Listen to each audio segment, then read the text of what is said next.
जगत क्या होता है, धर्म अधर्म अनाचार ये क्या होता है और उसे कैसे मारते हैं।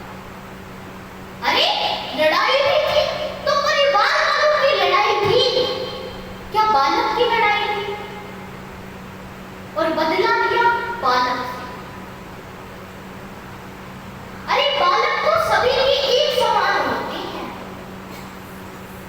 और उस बालक को इतनी बेरहमी से मार दिया। मेरा तो आप सभी से यही अनुरोध है कि आप न्याय करिए, जज का न्याय करिए और आप सभी जज के परिवार वालों के साथ खड़े रहिए। और मेरी सरकार से यही अपील है कि आप सभी जल्द से जल्द न्याय करते, क्योंकि एक बच्चा, अगर एक जज जैसा बच्चे का आप न्याय नहीं कर पाते तो यह आपके लिए कैसी कितनी गंदी बात है।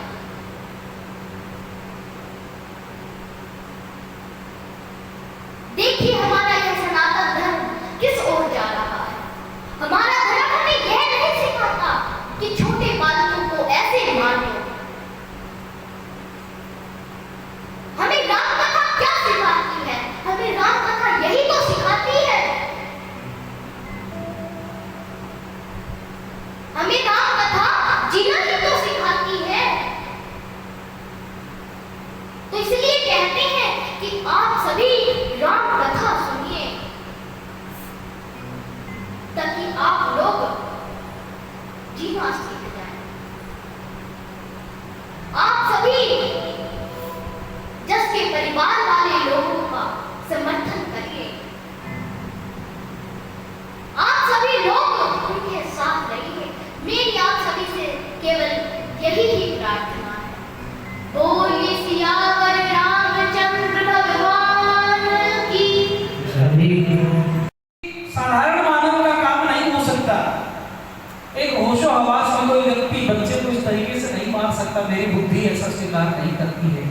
ये विक्षिप्त मानसिकता का कार्य है, ये पागलपन का कार्य है, ये वैश्यपन का कार्य है और ये वैश्यपन हमारे समाज पर हावी होता जा रहा है।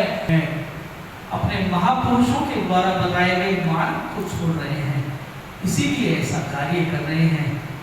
अन्यथा 4 वर्ष के बच्चे की किसी से क्या समानता हो सकती है? ना आयु में समानता, ना बल में समानता, न ज्ञान में समानता।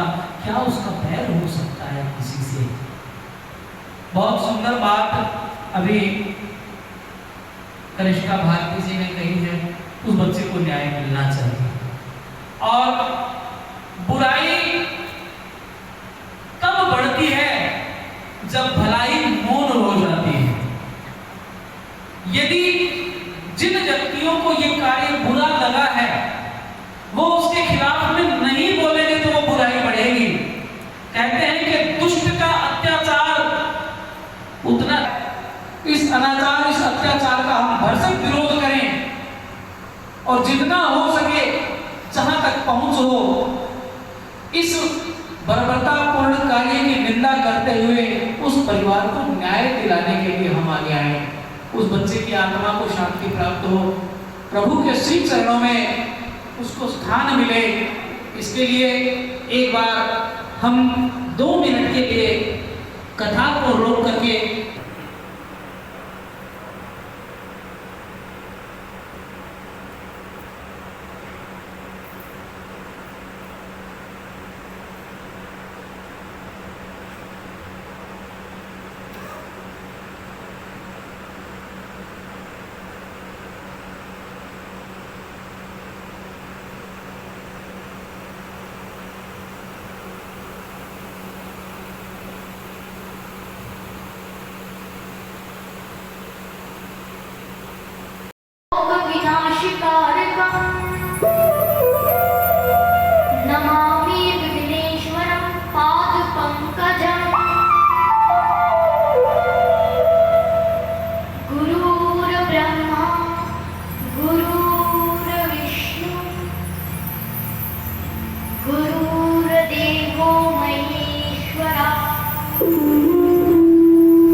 सुंदर श्रृंगार कर शंकर जी के पास गई है।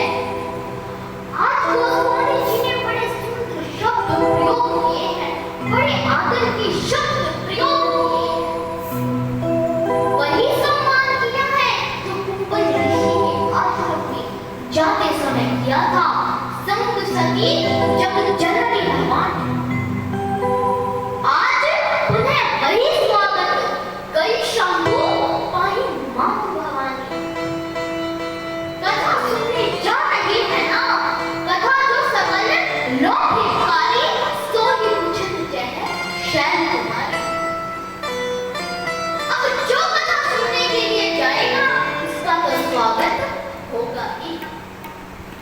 अब आप सभी सोचिए कि आप सभी के यहाँ आने से पूर्व ही आपके बैठने की व्यवस्था हो जाती है। अब जो कथा सुनने के लिए आएगा उसका तो स्वागत होगा ही। अब गोस्वामी जी कहना चाहते हैं कि जो दक्ष कुमारी है उसने तो कथा सुनी नहीं, अब शैल कुमारी ही कथा सुनने के लिए आएगी।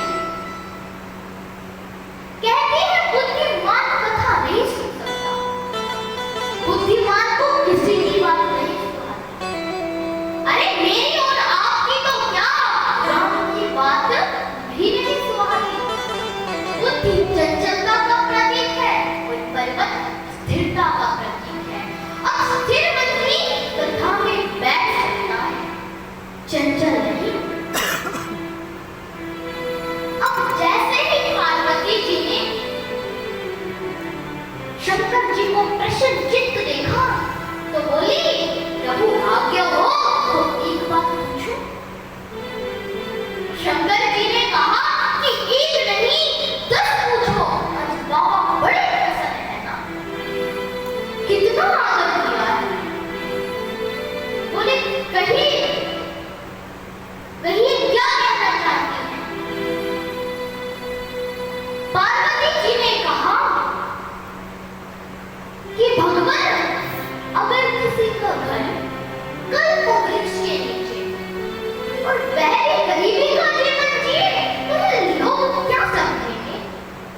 शंकर जी ने कहा कि यह पहलिया मत सुनो, सीधे सीधे बोलो क्या कहना चाहती हो। बोले प्रभु आप तो सब जानते हैं, आपसे तो कुछ छिप नहीं सकता। कहा कि मैं गत जन्म में आपकी पत्नी हूं, सती मेरा नाम था। हम कथा सुनने के लिए कुंभज ऋषि के आश्रम में गए थे। अब वहां पर जाकर आपने तो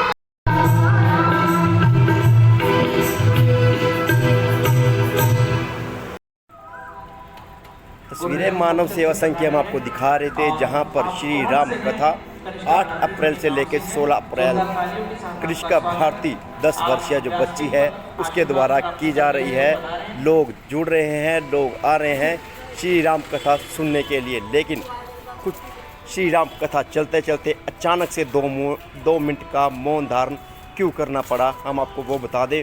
कारण जस की हत्या, परिवार वालों ने ही जस की हत्या की, जिसके चलते कृष्णा भारती ने अपनी कथा में भी ये जिक्र जरूर किया कि हम अपने बच्चे को किससे बचाएं। ये हम खुद असमंजस में पड़ गए हैं, क्योंकि हम छोड़ देते हैं पड़ोस के भरोसे कि पड़ोस में बच्चा खेल रहा है, चाचा के साथ खेल रहा है, चाची के साथ खेल रहा है, मामा के पास खेल रहा है। लेकिन इस कल युग में जो एक कल युगी कातिल चाची ने कर दिखाया, उस पर शायद वो सब सुनकर रोंगटे खड़े हो गए, रूह कांप जाएगी ये सुनकर कि कातिल चाची ने किस तरह से अपने भतीजे जस की हत्या कर दी। रोज़ अपनी चाची से जस का गहरा लगाव था, रोज़ उसकी गोद में बैठकर गेम खेलता था। चाची अपना मोबाइल देती थी, लेकिन उस दिन ऐसा क्या हुआ कि चाची ने मोबाइल चार्जर की तार से ही अपने भतीजे जस का गला घोट दिया।